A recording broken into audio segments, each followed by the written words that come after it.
Finding high-quality mental health care can be daunting and exhausting. That's why Cerebral offers convenient access to online mental health services, including therapy and medication management. Cerebral's diverse clinician team can help with anxiety, depression, insomnia, stress, grief, big life changes, and more. You can schedule and communicate with your care team through Cerebral's mobile app and attend your sessions from the comfort of your own home. Get started with or without insurance. Plus, you can now use FSA or HSA. Start your first month for 50% off at Cerebral.com/ACAST.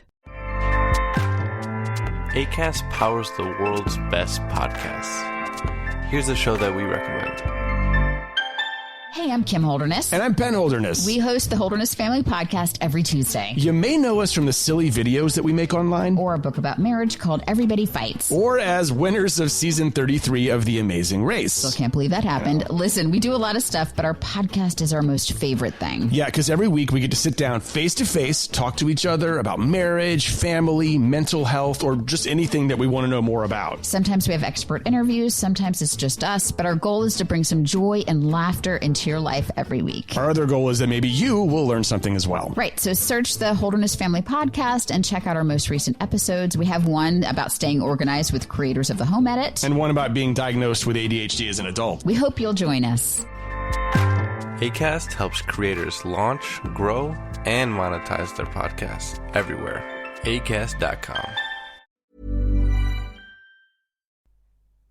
Hi, it's Dave here. Before we get to this week's episode, just want to apologise for the audio quality on me and Cathy in the second half of this episode. When we come back from the trailer, it sounds like we're at the bottom of a well, and it's basically my fault. This is what happens when we bring our podcast inside on a computer. So apologies for that, but on with the episode. Hi, it's Dave here. This is my wife, Cathy. Hello. This is the Cinemile, the podcast where we walk home from the movies, but we're not walking home today because we're talking via a little computer screen to someone who's very far away, and it's Lou from Shade Podcast. Hi there, How guys. are you, Lou? I'm good, thank you. Thank you for having me. Welcome. Yeah, thank you for being in your own house and talking to us on a computer. You're very welcome. This is like, usually when we've guests, it's actually like very elaborate. We're like trying to find cinemas like where we can kind of all meet up, and you know what? This is quite nice to just chat to someone in their living room. Yeah, it's very This pandemic is benefiting us. If anything, we don't know. We just talk to people from far away. Yeah, absolutely. Well, I'm delighted to be here. I've been listening to your show for so long, and I'm really pleased that I'm talking to you guys. So thank you for having me. Oh, thank you. And look, we're huge fans of your show. Do you want to tell our listeners about your podcast and what it's all about? Yeah. So my podcast is called Shade. It's an interview type show where I chat to artists who use various different art forms to challenge racism in their work. So that might be photography or literature, but because I have a history in photography, I was a photographer for years, I tend to focus on visual artists. But yeah, we just chat away about the work that they do.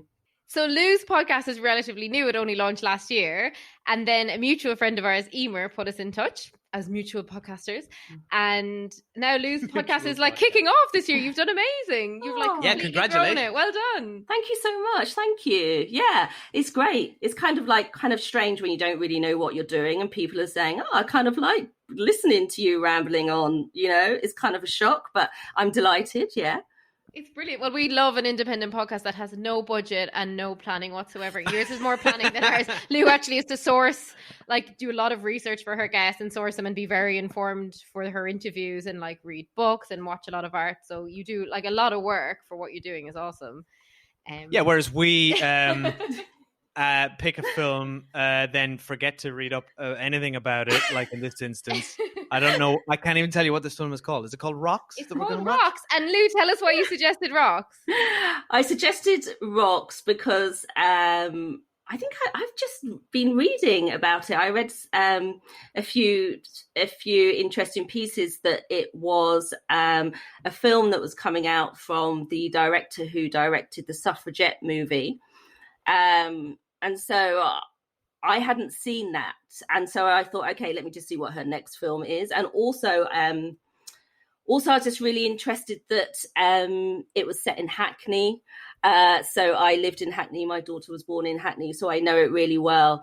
And it was kind of a realist type movie. So even though it's not documentary, it kind of depicts, it has a gritty realism to it and depicts lives of young girls living in Hackney.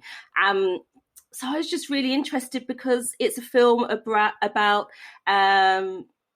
second generation immigrants, for which I am also, living their lives in Hackney. So I've also done that, but also because the director seemed really interesting, and also the casting director. I don't know much about film. I'm sounding like I know about film, but actually I don't.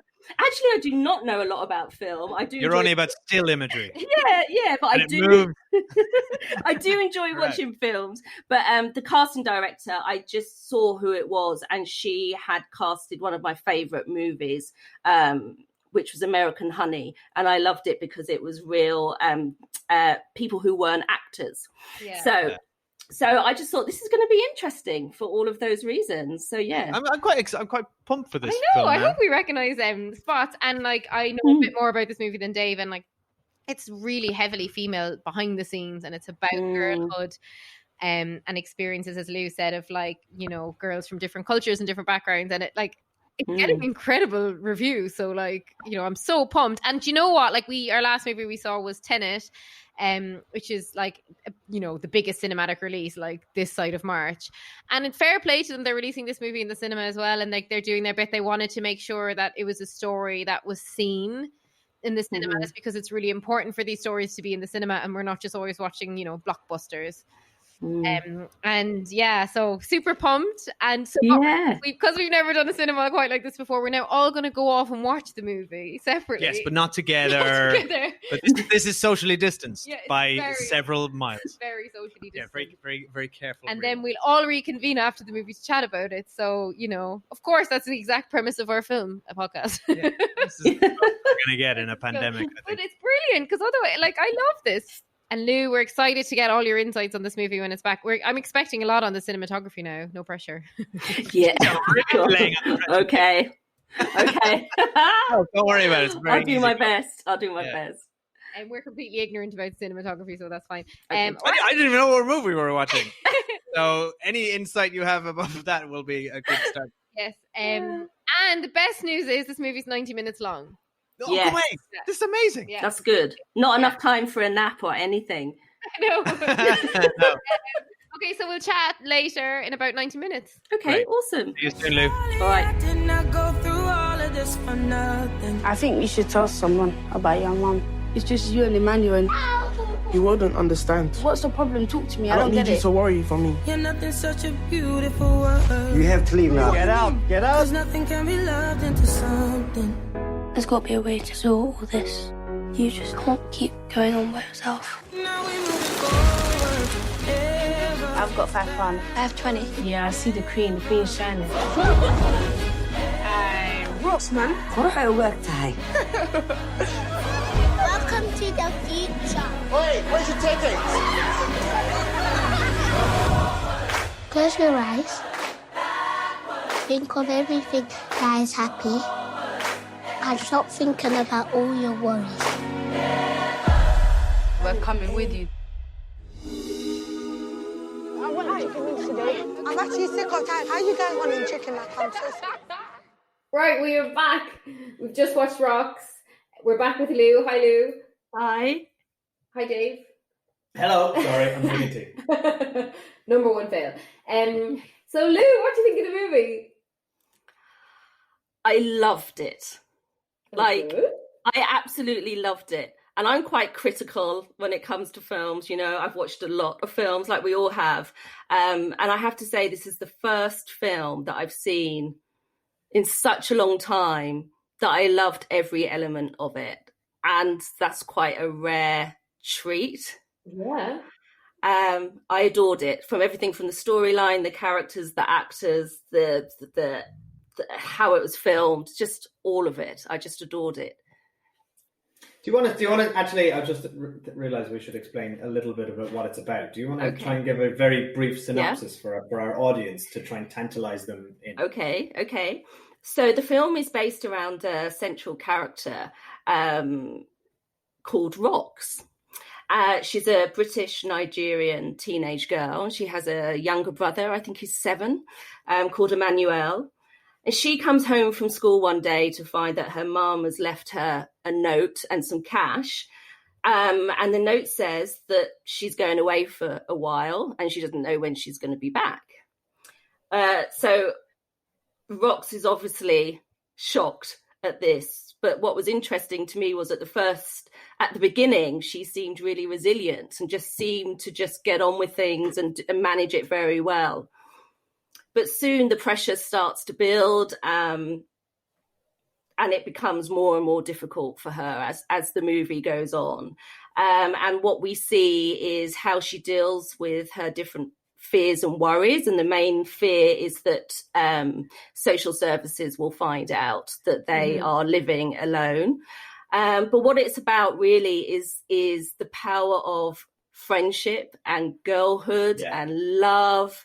And understanding and community. So what we see throughout all of this is just a beautiful story of how she's supported by her friends who are the same age as her. So they're very young, but it just shows teenage girls in a really beautiful way and in a way that we're not used to seeing on film very often. I certainly wasn't used to seeing teenage girls like that in my personal experience of growing up with them in school. I thought I agree with you. I thought it was an incredible movie, and it is ultimately about female friendship and Rox. I was thinking about the title, like it's her name, but it's also like it describes the people in her life around her who were there to. You were there when she needed the most, and most of the movie is actually about Rox, the character, almost discovering that because she spends like you said, Lou, she's trying to be so independent and resilient beyond her years, and is kind of trying to shut everybody out. And the movie is her realization of like just how powerful her friends and community are. The other thing that struck me about this movie was the. It's rare that you see, often when you get things set in schools, school is like, can be a place filled with, that's the place of anxiety, where everyone's coming together. And, if you think to the classic American examples of the jocks and nerds and bullies and all this kind of stuff, but the school presented in this movie was, that was her haven very much. It was her home life where she didn't feel safe and had to step up. But school was where her friends are, and anytime we're at school with Rox, it's kind of joyous, and the teachers are kind of fun and they're doing dance class. I'm like, where is the school? Not my school. I know. But it's interesting you mentioned it about like teenage girls that you knew growing up, but like having been a teenage girl, yes, being a teenage girl is very emotive, and like, don't get me wrong, like I had my share experience of being, a downright bitch as a teenage girl, and likewise having other girls doing that to me, and lately. But most of the time, actually, girls are really supportive of each other, and like now, like in my life, I find my female friendships like incredibly nurturing, and growing up, I found that too, and I was so pleased to see that in this movie, because any movie you think of, right? Any, like, okay, Mean Girls being an obvious example, but any teen movie, you often see that like the girls' friends are the like antagonists, and this movie doesn't do that, which I really liked, because this movie, what I found brilliant about this movie is, like you said, school's the safe place. She actually has really nice friends. The conflict in this movie is that this character has got like a fucked up family situation where she's got a mother who can't cope with being a mother and who, abandons her children, and she's really poor. So money's a struggle, family's a struggle. And so much of teen movies that we see, they're actually from a very privileged point of view. So usually the lead character is affluent or in an affluent school.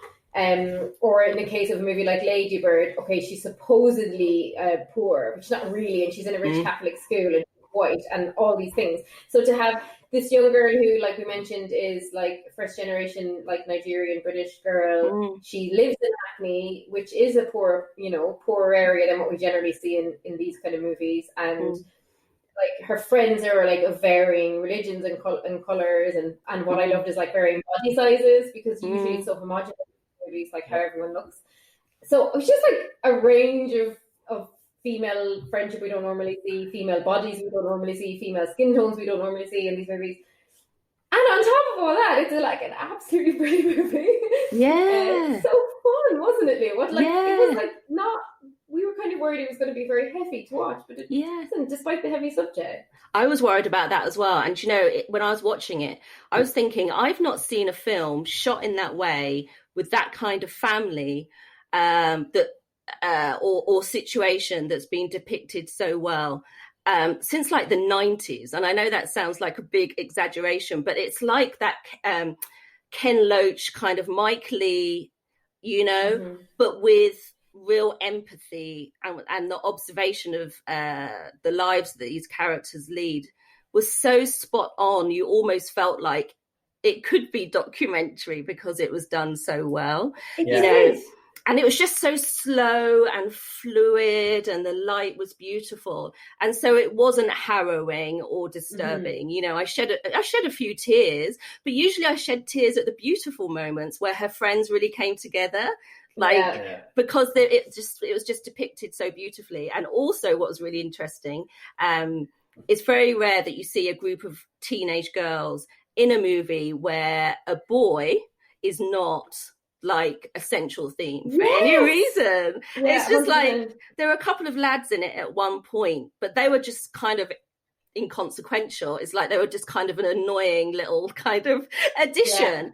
And so it really was about girlhood. And I think I've read some reviews, and there have been some connections made between this film and the French film Girlhood that came out a couple of years ago. And it was a French film, and it was of a similar theme in terms of it was about young teenage girls and how they unite and how close they are. But it was just, I've not seen a film that I've wanted to just talk about with my friends and tell them to watch it for a very long time. Yeah, I want to tell everyone to watch it. Like that's my main takeaway. And like, well, do that right now. That's why we're here. Guys, go watch it. Yeah, go watch it. If you can make it to a cinema where it's on, like, go for it. And if you either can't make the cinema or you don't feel safe and comfortable going to a cinema, like, as soon as it's available to rent or buy, like, just do it. Like, it's support it. Support this like, movie. Some of the background to this, like, when I was reading up on the production, they spent 12 months workshopping this film with young girls. So that's at the casting process where they got, like, almost, I think only 2 of the girls had acted before. They like did all these workshops, so not only in terms of like trying to figure out who to cast as the various characters, but like spitballing dialogue and improv, because then when they did pick the cast, who were incredible, by the way, we need to talk about, they improv the scenes like along with the director. So there was a loose script, and like obviously you need to know like A to B to see what's happening, but they use like the truth of how those girls speak to each other. And like amazingly for a film, they actually, the way films are never shot continuously. So if you've the same scene, if you've the same set, like a Market and Dalston, like usually you'd say, okay, we're going to shoot all the scenes in Dalston Market, regardless of when they take place in the movie, because that's a cheaper and easier way to film. Because this movie, they wanted the girls to feel it and be in it. They like shot it entirely chronologically, so it cost them a lot of money to do that. And so the girls like felt the progression. So there's a moment in the movie when Rox like breaks down, and like as we said, she's got a very tough exterior and she starts breaking down. And I read a quote from the director saying that earlier in the movie they had wanted Rox to do that, and the girl said, I don't think she'd do it yet. I think I need to wait, and like when I break down, I'm really gonna break down. And it's like it's so cool. And like what I find fascinating is it's such a female team, right? It's female director, co-written by 2 women. They got all the heads of departments to be women, so like lighting, photography, everything is effectively women in this movie. And like women are known to be really collaborative, and it's so interesting. They make a point in the production notes to be like, this was not one person's vision, this was collaborative. Like, Yeah, yeah. I'm sorry, but you never hear a male director saying, oh, it's so collaborative. They'd be like, it was my unique vision, and that's why I am amazing. And their name would be all over the credits. And all I can think right now is James Cameron holding his Oscar and saying, I'm king of the world. Yeah, exactly. Or also you hear that films are collaborative, or, you know, but actually it turns out that they weren't. But you can see that this is, and I read that the script has been written, you know, as you know, on set as the days developed, and as the ideas developed, and as the improv, like, between the girls developed, and even the girls would share their own ideas for the plot line, like for the story, and those would be brought in as well. And it just was a collaborative effort, and you can absolutely see that. And how amazing that those girls were not actors beforehand. And apparently these two main characters didn't really know each other in real life before, but it was only when they were like in the workshops doing their improvisation that there was an instant connection, and so they put them together as like the two characters, the two best friends, as the two best friends. And I was just like, oh my god, it's just the most beautiful story. Like, so sweet. And they felt like real teenage best friends, because they're having these like incredibly serious conversations, right? And then they're fighting, and then, like, even as we said, like, this girl rocks is saying, like, on the breadline, like, she's living hand to mouth financially and all the rest of it. And then they still break into like dance routines and do makeup, because that's what young people do. Like, they find joy in dark situations, because, you know, and that's what humans do. Yeah. Like, you know, even when humans are grieving, they'll be laughing, and like, often, you know, with a movie like this, they can just go down the road of just being like so dark. Yeah. And actually, it's difficult to watch, but it's also not quite often true to somebody. They can be in a dark situation and still be like she loves makeup, and like a lot of it is about her wanting to do makeup on people. And and there's a great, like, there's a majority like cast of color. There's very few white people in it, and one of the white girls asked her to do her makeup, and she's like, I don't have makeup in your skin tone. And I love that. Really, it's so hard for like women of color to get like makeup that suits their skin tone, because for so long makeup was aimed at white skin. So I just thought that was a great little line. Like, that was a standout line, that she was like, I don't have your color, you've got white skin. And that's so basically good. A reflection of what we hear as like black women our whole lives, you know. So to hear that in a movie reversed was like, that was quite a groundbreaking line, actually. Yeah, it was brilliant. Yeah. And like, also, like, so the main girl is called Bucky Bakray, who plays Rox, who's unbelievable. Then her best friend Samaya is played by Kosar Ali. And then for us, the standout of the movie had to be the 7-year-old brother Emmanuel. And they said they met this kid, and they were like, his internal world was incredible. And we have a 3-year-old, so a bit younger, and he was like, the way this kid Emmanuel was talking in the movie, like, we'd had that conversation with Oscar that day where he's saying, are dinosaurs real? Like, yes! It was that, like, we'd just been asked by our kid, and we're watching this kid on a movie. And I think they just filmed him, and that was just him talking. Well, it's incredible, because not only was that kid just so lovely and endearing, and such a good actor as well. He had chemistry with the actress that played Rox, Bucky, and and she had chemistry with Sumaya, as you said, and I think, you know, I agree with Lou. The casting director deserves like all the awards for finding. I think, and it's also finding this cast of actors, but also the effort that was put in to, like you said, you both said 12 months of workshops, and which informed not only casting and chemistry, but story and performance. And then I think the fact that this is such a collaborative thing just shows on screen, and the amount of pre-production work that was done shows, because the flip side of when you get the reverse of this kind of movie is things that are, you know, you've described improvisational style and script being written on the fly, and those things I've heard equally applied to as negative traits of movies. You know, like a movie that's kind of catch up with itself. Isn't it like when we always shit on Judd Apatow movies? I don't like.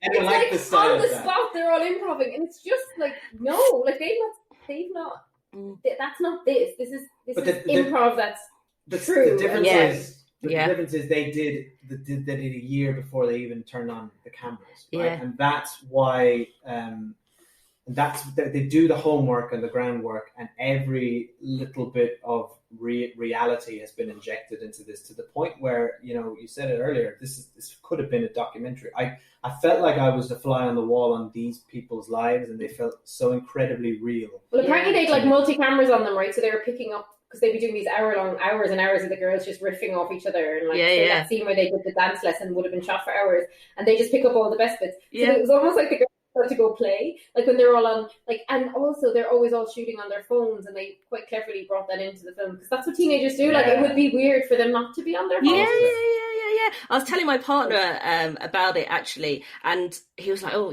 what's the film like?" And I said, I've never watched a film within the first couple of minutes. I've instantly connected, and I care about what's going to happen to the characters. That takes you a while, because you have to get past like all your preconceptions about that actor and who this is, and are they right for this role? I didn't have any of those questions when I saw it. It was like boom, and I was just in it instantly. That's quite a unique experience. God, we can't talk highly of it enough, really, can we? We can't. It's a rave. Everyone should see this. Because we saw Tenet last week, which we had so much fun going to the cinema, and we really enjoyed a lot of it. Yeah. But we both felt that with Tenet, there was no one really for us to connect to, and this was the exact opposite. I was just just at the edge of my sofa. I want things to work out for these kids so much. I was so invested in them, and it was interesting because a lot of movies and a lot of blockbusters, I just don't care. The whole lot of them could die in the end. I'd be like, whatever.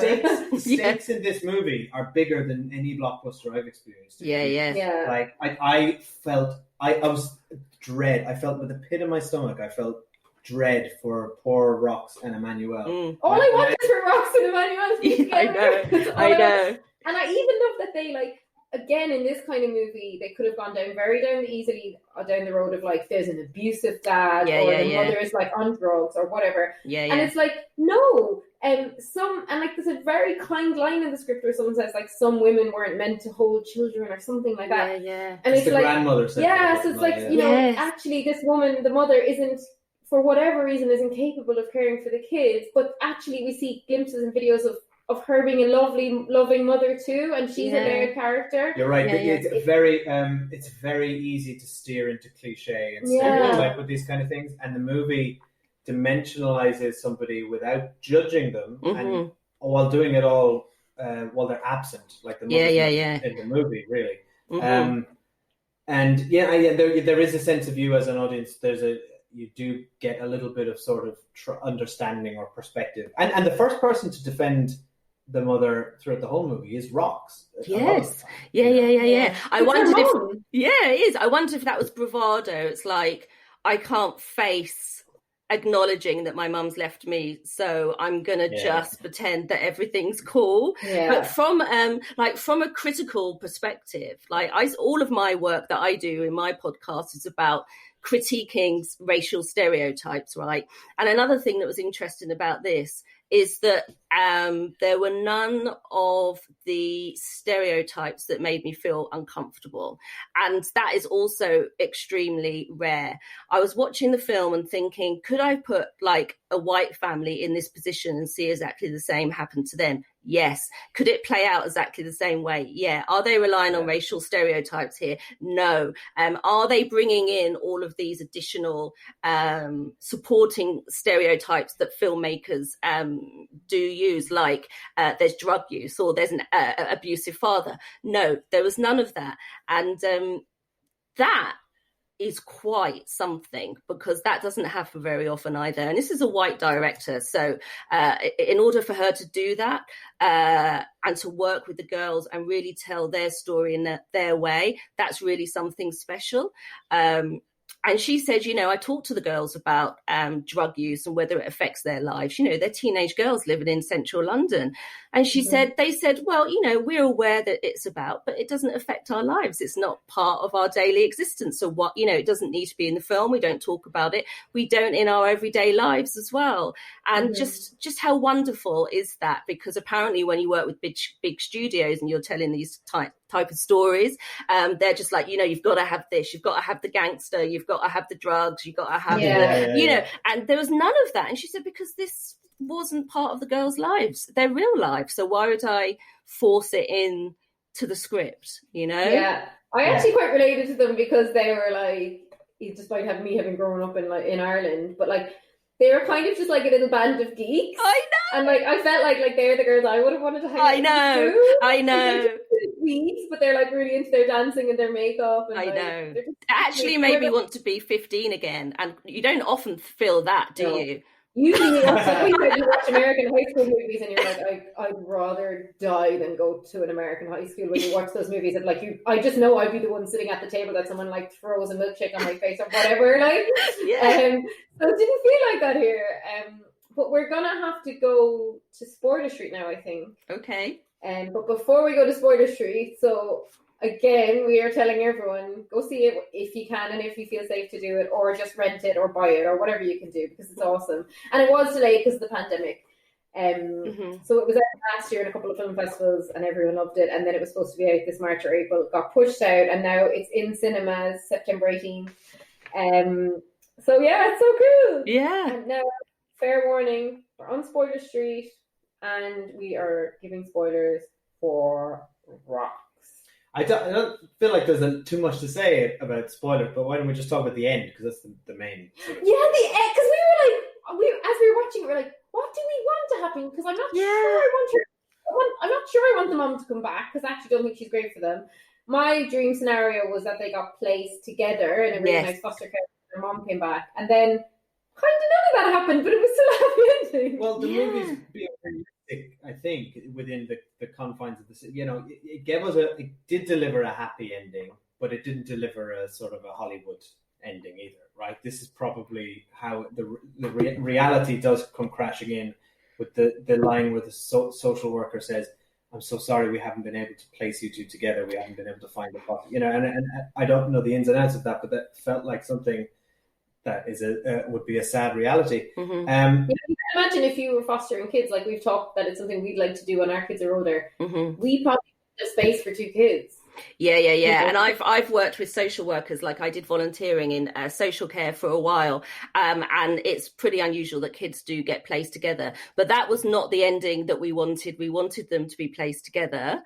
Yeah. They weren't, and my heart sank. I thought, I can't cope. I can't cope. This is the point that I can't carry on watching, because I need this to be okay. Yeah. For both of them and for their friends. And actually, it still was okay in a way. Yeah. Well, it turned into this incredible, woman on a mission. Yes. They're all on the train to Hastings, jumping over barriers. This beautiful culmination of that friendship that we've talked about, and this group of girls coming together to help their friend, and just that scene, which is so beautiful and poignant, of them just shipping in, I've got £5 from I've got £1.50 I was going to spend on fish and chips, and that was the other thing which a lot of this movie made me like the best pieces of art. You walk away from it re-examining your own perspective on life, and I was sitting there. We were both talking about this. Thinking that there's 8 girls in this room trying to scrounge together £23. I know. I just want to give them. That's the reality of being a kid, though, right? Sometimes you have to scrabble money together for a bag of chips. Yeah, it's just they have no income, and for poor Rox, because I Rox know, really wants to get money. She can't. She's 15, and I was just so into the makeup thing, because when I was younger, I used to work in the body shop and do makeup. And I was like, oh my God, when she got that text and she got the makeup job, and then it was just Roche or whatever her name was. Oh, yeah. Because she nicked 120 quid from her. So And there was that scene where they ended up getting kicked out of the hostel, and it just kept escalating.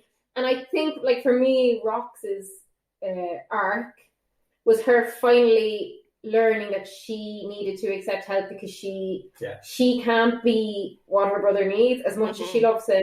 She can't, and she referenced that the mom's left before, so I guess what's happened before is the mom's left and come back enough that they've gotten away with it. And like, she can't, like, it was her realizing that actually her brother, you know, so other people can help them. And I thought it was really interesting. I don't know what you thought about this, Lou, that like a lot of the friends here at the movie helped her. Then the richer white girl is the one who called social services on her. I thought that was really interesting. Firstly, about that with Rox being really strong and resilient and then suddenly breaking down. That was also a really important message in the film to communicate to the audience, because black women, especially black girls from a very young age are expected to depict strength. Because they have to. And so what happens is you kind of develop this alter ego that you can handle anything, because quite often you've had to handle quite a lot up until that point. And I wanted her to break, and I wanted her to break down and not be able to cope with it and accept help, because that is an incredibly difficult thing for a young black woman to do. And within our community, we talk about that a lot. You know, you've got to be tough, you've got to be hard, you can't ask for help. So showing that she did that was really important. And then she went to stay at her white friend's house. I think it was the only white girl in the group, wasn't it? And she had to stay at her friend's house overnight, who had quite a comfortable, relatively middle-class kind of home life. And Rox stayed there one night with her brother. And I don't know how it happened, but social services were called. But the girl was trying to help. Her friend was trying to help. And I thought, you know, at that age, I would have been that friend. I would have told my mum. I wouldn't have kept it secret. I would have told somebody. And then that adult would have called social services. But unfortunately, the character became kind of the pariah because she did that, because she asked for help. And that meant that social services were now aware of this situation. But I just thought, I wonder if that was intentional, that it was the only white character that they saw, that they depicted. But I actually felt empathy for her. I just thought, well, you did the right thing. Like, it was like really, like, I was cross at her because I didn't want Emmanuel being separated from Rox. Like, the adult part of my brain was like, Cathy, get a grip. At best, they had another day in them before. Social services, the school already knew she was bunking off. Social services were already outside their flat. Like, and the girl said, like, I was just phoning for advice. I didn't mean for this to happen. But like, it was interesting at the same time that the most privileged and the only white friend was the one who did it. So I just thought that was maybe something on like white savior complex, but I just didn't know whether if that's actually where they were going. But also, if you've grown up in a very comfortable environment, you might not understand the ramifications of making that call, of what that will mean. So in your mind, you're just trying to help, but other people who may have been in similar circumstances understand that might mean like a very difficult situation where you're going to be separated from your little brother. So I think it was her privilege that protected her from understanding that making that call was going to be devastating for her friend. And then I did love that when Rox, because Rox really lashed out at her best friend, which makes sense because you lash out at the person you're closest to, saying like, you don't have a clue, your parents are so happy, like you've got a brilliant family. That was like the most emotional scene, I think, for me. But she then, with the white friend, she was really, really cross at her, but she did also the next day, like, say, like, it's okay. Like, she knew that both friends had her best interest. Absolutely. As much as she, in the moment, didn't want to admit it. I know we're talking, but I have to talk about Samaya's family. I do. It's a lovely thing. Amazing. I was saying to my partner, I don't know, when we lived there in Hackney, and I recognised all of those places like the de Beauvoir estate, that's where it was shot. And so I'd walk past there every day, and to see just like inside one of the houses that I usually wouldn't be privy to. You know, I know what Jamaican houses are like, I know what Ghanaian houses are like, but I've not spent a lot of time in Somali family homes. And the love and the warmth and the joy inside that house was just something else, wasn't it? It was beautiful. Like, even though they had like the dress up scene, and like again she's like trying on nice clothes, and it's like that's what a teenage girl would be doing, like in the midst of all this. And And Emmanuel, they're like, why is the boy here? And then they all let him in. And I can picture that, like, because I couldn't tell if her older sister was like knew what was going on or just was being flippant. But the mom said, like, does her mom know if the boy's here? And the older sister said, yeah. And I don't quite know what was going on there, but they were just, I think the older sister was just like, let it go, I don't care. Yeah, let it go. But with that scene as well, I mean, you know, Lou, you talked earlier about sort of all the stereotypes that they managed to avoid. But it's, you know, as soon as you see a Muslim family on screen, you know, you do fear like, oh, what stereotype are we going to be? Yeah. There wasn't a single one. It was just. And like, I love it. And she wore her headscarf with pride for the whole movie, and like it was really cute. And like I just love seeing all that. They had it briefly mentioned that there was like, and she was a very minor role, but one of the girls who was a gypsy, and she is from a gypsy family in real life. Like that was so cool. Though she had effectively no lines. It was it in that Picasso scene? Like they had like she was talking about the gypsies in Auschwitz. Yeah, and so her family are gypsies, that actress. And that I completely missed that. Who's that? Yeah, she was saying my family were in Auschwitz, and they were saying, but your family were gypsies. And she said, Jews weren't the only people the Germans hated. But then they all start joking about something else. And it was like kind of how teenagers, and all of us talk, where you're mixing serious things with jokey things. Yeah. And like just all, I'd love to spend more time in the world. At the same time, I was glad it was 90 minutes because that's my dream movie length. And actually, shout out to our friend Sam, who runs the 90-minute festival podcast. He's having 90-minute film festival. 90-minute film festival podcast where he only reviews movies 90 minutes and under, which is awesome. Oh, wicked! He's going to have the director on his podcast next week. Oh, amazing! Right. I'll be listening to that. Amazing. He messaged me saying you guys should watch Rocks, and I was like, we're all over it. Don't worry, Lou's already suggested it.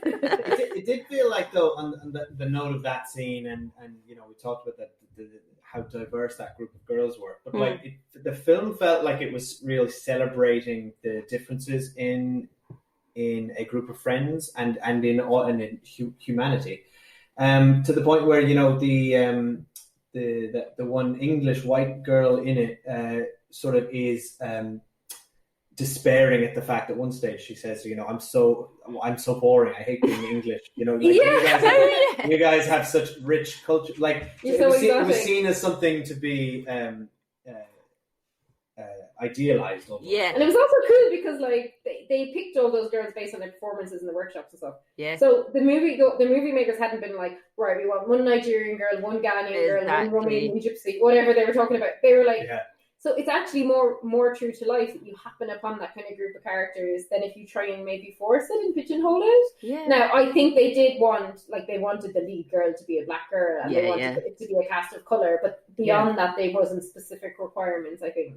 Which is like it's like that colourblind casting that people always say like you should do. They've actually gone and done it. And also, can we just say, like, in the film world as well as in the arts and everything else in music, colorism is a thing, and it's very unusual that dark-skinned black girls or women get central roles or get central characters or the focus of a piece. And Rox is in this, and she just celebrates herself in every way. And it's just a joy to see. I mean, there's just not one negative about this movie. No, I loved it. But it was just like, it was like a feel-good movie. Like, I felt good about it. But also we felt like, I think there was moments where we were like, no, we don't want this bad thing to happen, because bad things were happening. Like, we're not sugarcoating. Like, it's a sad story. Like, the overall plot's really sad. Of, like, two children who, well, I don't know where his dad is, but her dad's dead. Their mom's left them. The granny's, like, in Nigeria. Like, they have no support network. And that's really sad, but these kids themselves are so luminous and so wonderful. And like, I just want to see them both. Like, I really hope that it ends up down the road where they're enacting, and it's not just kind of this fluke thing where they've been part of this process. I want to see, like, you know, the way, like, when you watch, like, Jerry Maguire and everyone's like, that kid's so cute, and he never kind of ends up in anything. I don't want that for Manuel. I want him to not just be the cute kid from this movie. Whereas I feel like the older actresses can go into other roles, but often these kids are pigeonholed into that one role. I don't know if I want Emmanuel entering into the Hollywood no, not Hollywood system. No, all kid actors who grow up in England and work in England, very different experiences from the Hollywood ones. Yeah, that's true. You look at the Harry Potter kids. Yeah, poor old the Corey Haim and Corey Feldman. Exactly. I think it's a very different. Like kids over here are very protected. They're looked after. Even when we were looking at the credits, like the amount of like people who've been working with the children in the credits was like half the credits. Oh, okay. But how could you not hire these kids? How could you not hire them? Oh, this is what I remember. I finished watching it and I said to my partner, I swear to God, these were better than any performances I've seen in a long time by proper actors. You know, it was just so enjoyable. But apparently Rox is now at RADA, I heard. Oh, awesome! Yeah. Can you believe it? I hope it doesn't ruin her. Like, no offense to RADA or anything, but it's just I think now, like, she'll basically walk in and be like to all her classmates, "Oh, it's no big deal," but like, I was a star. It's incredible. Like, totally like smashed the festival circuit movie. I'm just sad for them that it did get delayed because of COVID. But maybe because there's not that much as it in the cinema now. That could be a help to them. Who knows? I'm now thinking, right? Now my mind's going 100 miles an hour, and I'm like, what would you cast? I want these group of kids to be cast as a unit now. So I want like a Goonies remake with these kids. I want. What else could you do? What could we have? Stranger Things. They had their own sort of Stranger Things type show. Yeah. If it's like an anthology thing, like a British Stranger Things. It's an anthology thing, like American Horror Story, where every season is a completely different plot with the same cast. Awesome. That's what this is. But we're gonna have to go because poor Lou, we're keeping her up so late. Oh, I could talk about this all day. Yeah, I loved it. Lou, we've loved having you on. We actually been trying to organise for ages and like just been so difficult. We were going to do. What were we going to do? Oh, we were going to do Hamilton. Yeah. Then we missed the boat on that. Then we were going to do the Beyonce movie. Then we missed the boat on that. But actually, I'm so pleased that this is what we did. You know what? This is the right time and the right movie. But Lou, will you tell all of our listeners where they can find more of your work and find you in general? Okay, yeah. Not your address, not your home address. So I mostly hang out on Instagram. So you can find me there on at Shade Podcast. No, actually, scrap that. It's at Shade_podcast. We'll link to it in the show notes. Anyway. Oh, awesome. Okay, and then I'm on Apple and Spotify and all of those platforms. And I'm on Twitter as well. But if you'll just link it all in, won't you? We will. And when is your next season launching? Because I know we've just been January 2021, and I'm going to mix it up. It's going to be a bit different, so it's very exciting. I've got a wicked new team working with me, so I can't wait to share that with you. Awesome. You say new team, but before this has just been you. So so I mean expanded team. So it's gone from 1 to 2, maybe 2.5. Ooh, yeah, 2.5. Big time. See my kid working on it. Well, my daughter is like an advisor. Yeah. That's awesome. Okay, so we're going to link everyone to your podcast. Everyone should check it out. There's been 2 or 3 seasons so far, right? Yeah, it's been 3 seasons. It's about 30 episodes or so. Yeah. So a perfect binge to tide you over till January. Yeah. Lou, thank you so much. It's been so much fun, and hopefully we'll have you on again. Yeah, thank you, Lou. Yeah, absolutely. In real life. Yeah, absolutely. This was such a treat. I can't believe I'm inside the podcast that I listened to, and I'm actually it's really awesome. Thank you for having me. Oh, you're welcome. And look, if and to anyone listening, if it's your first time listening to this show, you can talk to us at The Cinemile on Twitter, Facebook, or Instagram. Email us thecinemile@gmail.com. Oh, and I totally forgot to mention, just before we plug our Patreon, that Lou is a Patreon, which we're patrons of. So yes, everyone, we are. Head over to Lou's Patreon, Shade Podcast Patreon, if you want to support her. We're paying you to be here. Yeah, wicked. It's totally worth it. That $1 a month, I'm sure, is really helping. But everybody helps. So head over, support Lou, and then, of course, head to Patreon, support us. Patreon.com/The Cinemile. We are just about to watch The Lives of Others. Yes, for our spy movies special. So you get to vote on the movies that you want us to watch over there, and our lovely patrons, who we love, get voted for. And they get feisty. Which you've never seen before. They get feisty with us too, which is quite fun. Do yours get feisty, Lou, or they? Yeah, they do actually. Yeah, but that's how we like it. That's why Patreon is so fun, because you're only talking to people who are like really invested in your work and who, like, it's a very safe space to have a laugh, and like, you know, everyone, in our case, everyone's very, very interested in cinema. In your case, I guess people are really interested in the arts and anti-racism and activism and everything you do. Yeah, absolutely. So you know you're talking, like, you're preaching to the choir, which is nice. Yeah. All right, Lou, thank you so much, and have a lovely evening. Thanks, Lou. Thanks, Bye. guys. Bye. Bye. I'ma get my own back and get Are y'all seeing this? I'm gonna be the new Picasso. These are your clients? Yes, yeah, I'm gonna be a millionaire. Put your pesky hands back and pay the money for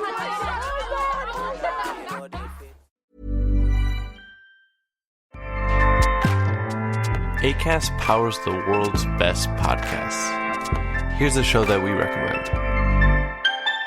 What would you say if I told you there's a book that can teach you how to win The Bachelor? What would you say if I told you producers caught multiple finalists reading that book in this season that's currently airing? What would you say if I told you the producers don't want anyone to know that their show has been compromised? How do we know all this? We wrote that book. I'm Lizzie Pace. And I'm Chad Colchin. We're the authors of How to Win the Bachelor and the hosts of the Game of Roses podcast, a bi-weekly podcast where we break down all the biggest plays, errors, and MVPs in the game of reality television. Listen to Game of Roses wherever you get your podcasts and go to howtowinthebachelor.com to get our book.